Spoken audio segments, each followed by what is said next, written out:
Hey guys! இன்னைக்கு நம்ம எத பத்தி பார்க்க போறோம் அப்படின்னு பார்த்தீங்கன்னா, செட் டைம் அவுட்னா என்ன? செட் இன்டர்வல்னா என்ன? அப்படின்றத பத்தி தான் வந்து பார்க்க போறோம். ஸோ 2மே வந்து ஒரு டைமிங் ஃபங்ஷன் தான் அப்படின்னு சொல்லி ஜாவாஸ்கிரிப்ட்ல வந்து இருக்கு.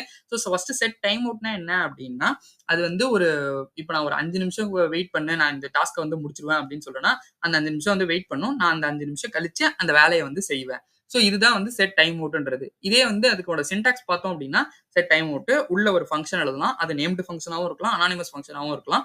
அப்புறம் வந்து ஒரு டிலே வந்து வைக்கிறோம். இது வந்து 5 நிமிஷம், இல்ல 5 செகண்ட், 1 செகண்ட், இல்ல வந்து 1 மணி நேரம். இந்த மாரி அந்த டிலேவ வந்து செட் பண்ணிக்கலாம். அப்புறம் வந்து ஆர்குமென்ட் 1, ஆர்குமென்ட் 2 இதெல்லாம் வந்து நீங்க வேணும்னா வந்து பாஸ் பண்ணலாம். இல்லன்னா வந்து அது ஆப்ஷனல் தான்.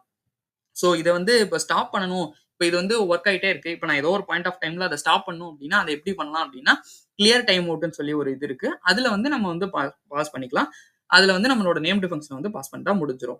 செட் இன்டர்வல்ன்றது இதே மாரி தான். பட் இது என்ன ஆகும் அப்டின்னு பார்த்தீங்கன்னா, அந்த இப்ப நான் வந்து ஒரு கிளாஸ் ரூம் இருக்கு அப்டின்னா, அந்த கிளாஸ் ரூம்ல வந்து ஒரு 2 பீரியட் கழிச்சு ஒரு பிரேக் வரும். அப்புறம் ஒரு 2 பீரியட் கழிச்சு ஒரு லஞ்ச் பிரேக் வரும்.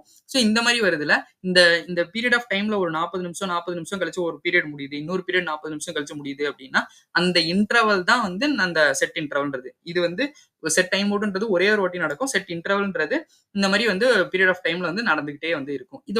இதுவும் சின்டாக்ஸும் சேம் தான். செட் இன்டர்வல் ஃபங்ஷன் வந்து பாஸ் பண்ண போறோம். அதோட இன்டர்வல் என்ன? 40 நிமிஷமா? 40 செகண்டா? அது மாரி குடுத்துக்கலாம். ஆர்குமென்ட் 1, ஆர்குமென்ட் 2 இதெல்லாம் வந்து ஆப்ஷனல் தான். இதையுமே ஸ்டாப் பண்ணணும் அப்டின்னா, நம்ம வந்து கிளியர் இன்டர்வல்னு சொல்லிட்டு ஒண்ணு இருக்கு. அந்த மெத்தட வந்து நம்ம பாஸ் பண்ணிக்கலாம். இத இன்னும் டீட்டெயில்டா தெரிஞ்சுக்கணும் அப்டின்னு நெனச்சீங்கன்னா, நான் அத ரிலேட்டட் வீடியோல குடுக்குறேன். மறக்காம செக் பண்ணி பாருங்க. இந்த வீடியோ உங்களுக்கு புடிச்சிருந்தா லைக் பண்ணுங்க, ஷேர் பண்ணுங்க, சப்ஸ்கிரைப் பண்ண மறந்துடாதீங்க. தேங்க் யூ ஃபார் வாட்சிங் திஸ் வீடியோ.